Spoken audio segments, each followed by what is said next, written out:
What is a common cliche in movies or TV that really irritates you?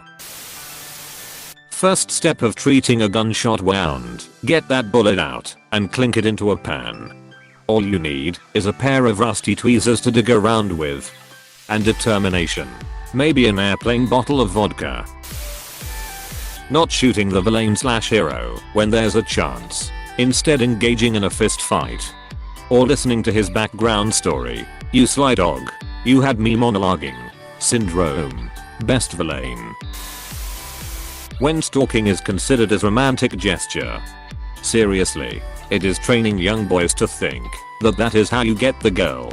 I have hope that one day they will teach actual life skills in schools as mandatory subjects too. I think you raise an interesting point about romanticizing potentially toxic behaviors and having immature people trying to emulate these dramas believing it's normal/healthy human behavior. Interpreting and understanding media is becoming a more popular subject to discuss. I think there's a crash course on this subject now on YouTube. Social media is now a part of human culture and we can't run from it. Only understand its place in science. Conflict in a romantic comedy or drama that is due to a misunderstanding, which can be resolved by a 2-minute conversation that never happens. So basically the kissing booth 1 and 2 in their entirety. Never seen them, but I'm sure it fits it to a T. It's so common. Someone being told a name and full address and remembering it. P. Shaman. 42 Wallaby Way, Sydney. To be fair, they repeated it a ton. I bet if I repeated and tried to memorize an address for 5 minutes it would be stuck as well. How people used to remember phone numbers. The bumbling idiot father/husband that should needs to die. Or worse, the fat idiot husband with the hot, skinny, smart, condescending and B*TCHY wife. Somewhere, Jackie Gleason is going, I swear, it was a novelty when I did it. Take off these girl butts. You don't need girl butts because you are a hot girl. Said girl then never runs into anything or falls because she can't see. Do the bruises make me look hot? Put the girl butts back on, please. Teenagers played by 30-year-olds recently watched Batman Forever and after Duck's family dies, he's fostering at Bruce Wayne's house and talks about how he wants to keep social services off his back. Dude's 25. He ain't no orphan. So you mean Rizzo in Grease was not a 33-year-old high school super senior? They cast actors who were in high school in the 50s for authenticity. Characters can be shot multiple times and thrown across the room and still fight. But then they or a side character will get gut punched once and they're out of the fight completely. I think it's to do with motivation. If you're a henchman on a payroll and get dropped by a surprise karate chop to the neck, you hit the deck and stay there. The intruder could have cut your throat and they didn't. You had your shot. They had your number. And you sit that one out as a professional courtesy. Gold member, you're just a random henchman. Do you really think you have a chance against the main character? Look, they didn't even give you a name tag. Just go ahead and fall down. We're being hacked. Types furiously. When someone faces their fear, heights, sea, etc. and after that they completely beaten them. I would like more if they keep fearing that the same, or even more, since facing them can be traumatic. Man, this one is so true. I mean, you really hit the nail on the head when you mentioned that the experiences can lead to more trauma, potentially making a fear worse. Thanks for bringing this one up. Characters clearly making wrong choices for the plot. We should keep this bad murder locked in a room no one is watching. Oh no, he escaped. No. We can't tell the police about important piece of evidence because we're just gonna have to handle this one ourselves. Is that you, Scooby? Nope. Just the lead in every Lifetime or Hallmark movies and mysteries film ever. The amount of gunfire. The good guys almost never miss and the bad guys almost always. Also, they only run out of ammo when it's plot relevant. They always run out of ammo and they never pick up the bigger, more superior guns that nameless enemies dropped as they get killed. Shut I'm out of ammo. I'm going to have to use this 2x4 against an army of heavily armed men as he walks by 425 perfectly fine machine guns laying on the ground. The villain going off on long tangents and soliloquies saying what their plans are. You know, if you would have just kept your mouth shut you might have gotten away with it. One of my favorite parts of The Incredibles was Frozone saying, and he starts monologuing. You could almost hear that villain's speech. I'm not like other girls. I wear dark colors and club S. No makeup. I listen to obscure music. Am antisocial and a patron of the arts. Nobody understands me. Apostrophe. No, not Jenny Briggs. She's got girl butts. And a ponytail. Ugh. She's got paint on her overalls. She's unique and quirky obviously. And has a gun. Run everyone, she has a gun. Armor is completely useless in movies. I hate it. It used to be ducking valuable and was central to fighting techniques. But on the screen it gets pierced by arrows, swords, pointy wooden sticks. Though, when Jorah killed that Blood Ridder at the end of S1 I leapt out of my seat and cheered. Because he actually used the armor he was famous for on TV. When I see revealing armor it just makes me cringe. I don't think they realize they are not protecting themselves at all. Like it's not a good idea to have your stomach and chest left unprotected. Their organs are in their chest, and if they are stabbed there is a high chance of dying. Also they are like making themselves walking targets on the battlefield. Or female armor having convex slots for breasts. That would funnel the energy from an impact directly toward the sternum/center of butt. Exactly what armor was designed to avoid. Armor for women that existed in real life in a variety of cultures was not really any different in terms of design from men's. I never knew that about the convex slots thing. What I hate is when they make it obvious that they used a stand-in for a character in a scene. The friend whose only trait is being the protagonist's friend.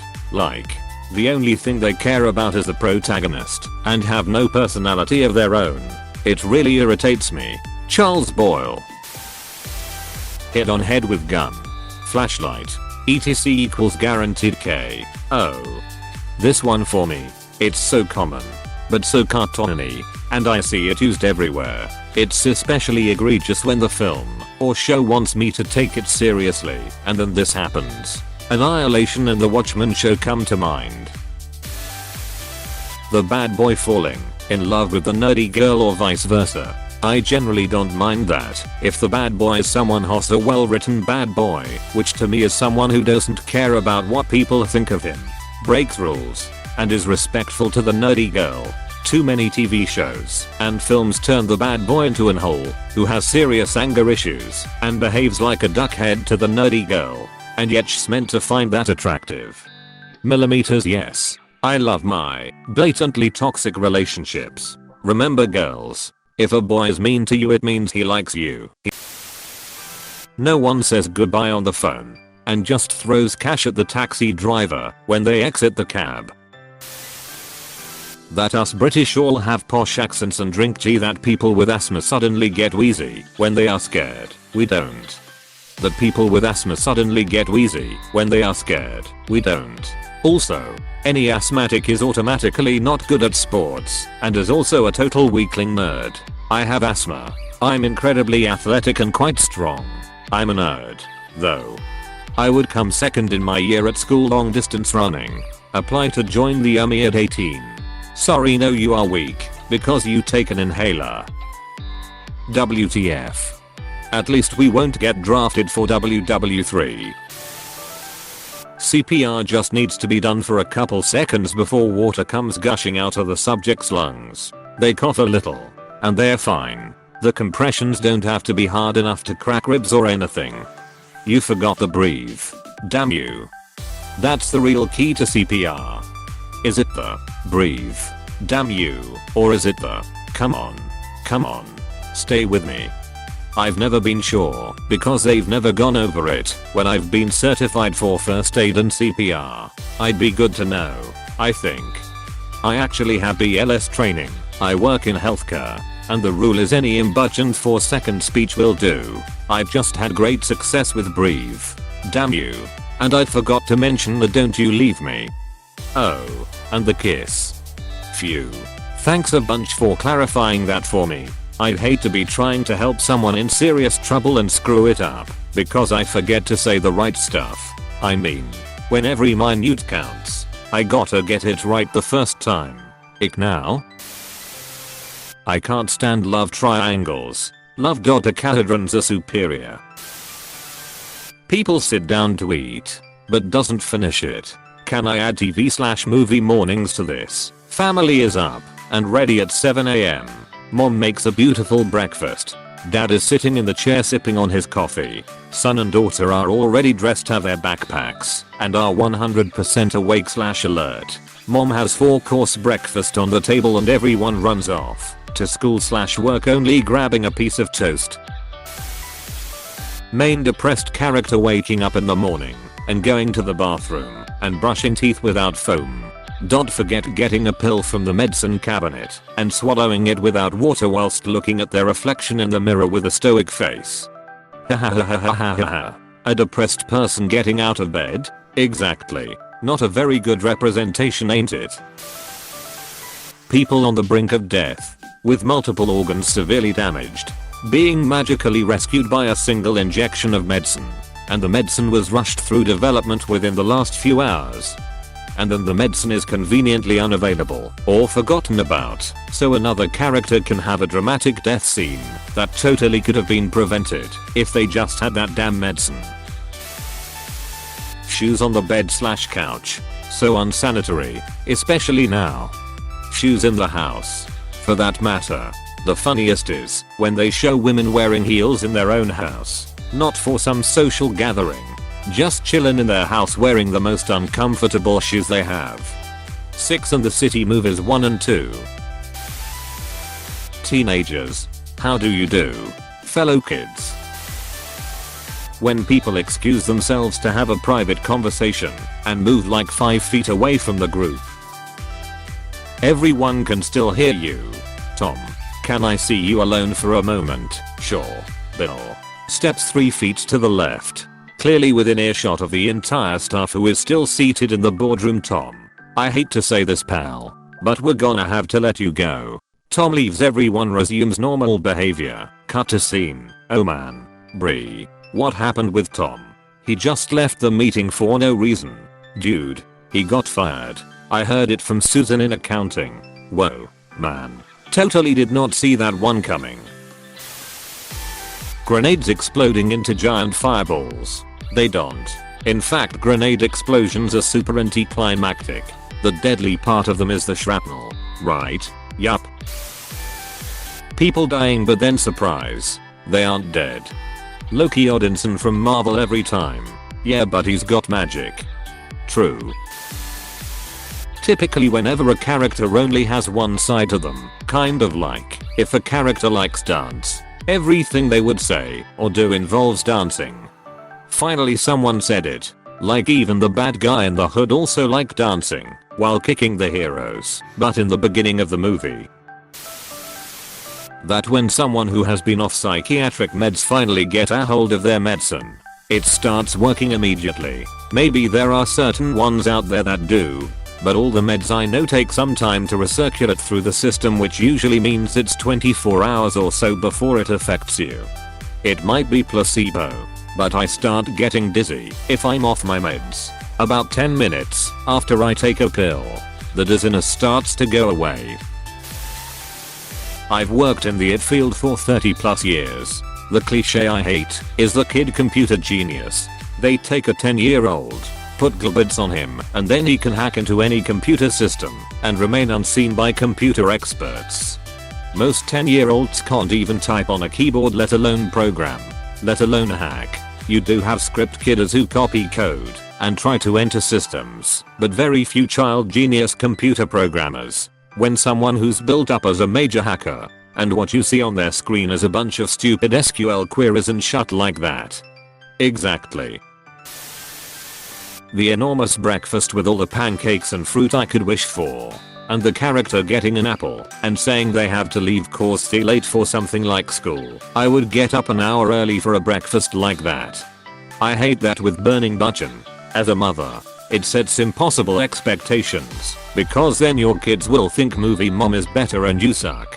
They have no idea about the cost of all those fruits, the time it takes to make those smooth as pancakes, not to mention that on a regular morning they eat organic cereal, porridge or toast, and even that takes really long sometimes. It's just bullshit that on a regular workday mommy wakes up, puts makeup on, and makes her hair, then makes breakfast for 40 minutes before everyone wakes up, so coffee and all is ready by the time the husband and the kids waddle to the kitchen. After that she gets into her work clothes and gives perfectly prepared lunch boxes to her kids that we never even see her prepare in the first place. Bullshit.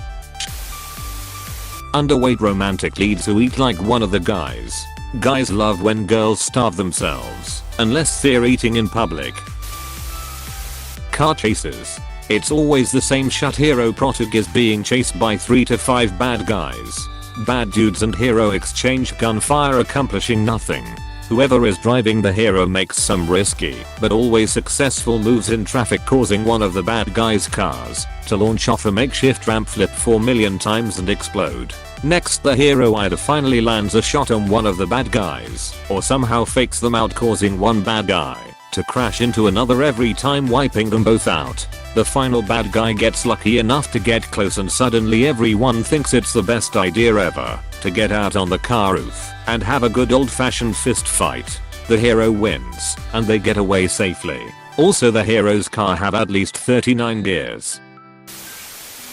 When a character keeps a secret from the people they care about because they don't want to hurt them, and often hurts them more.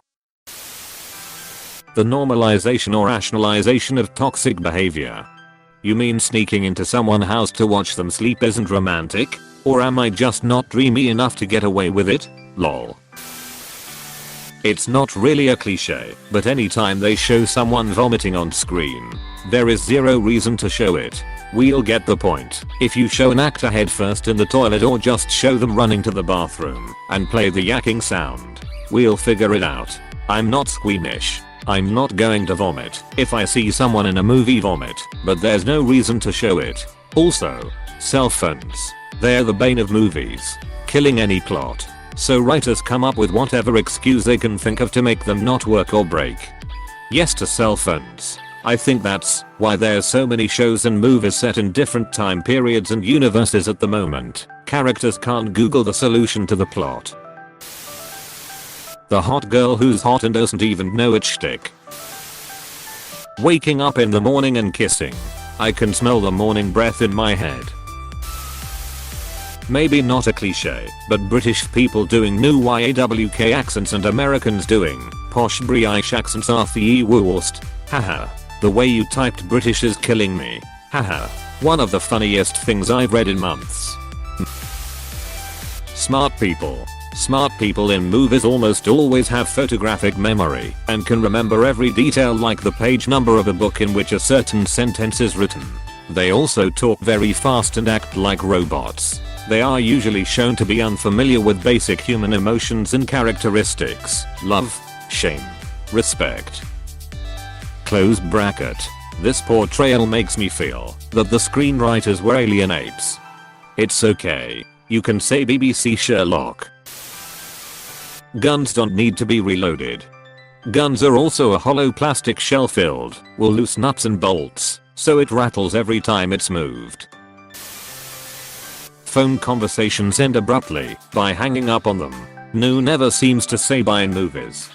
Unless the caller is about to die also. All carried luggage is light AF. All gay men being flamboyant. It's not true. Gay men come in all shapes, sizes, etc. And the stereotypical gay best friend. I hate how they made Steven in Riverdale this, when in the comics he was a pretty normal football player who happened to also be openly gay. I mean, that whole show is only related to the comics in name alone. People don't use the bathroom, accidentally interrupt each other, no awkward small talk, and high school never focuses on the homework. In Mr. Smith Goes to Washington, Mr. Smith held a filibuster all by himself for 23 hours. The mess that would have been need not be described. Guns with silencers don't make gunfire silent.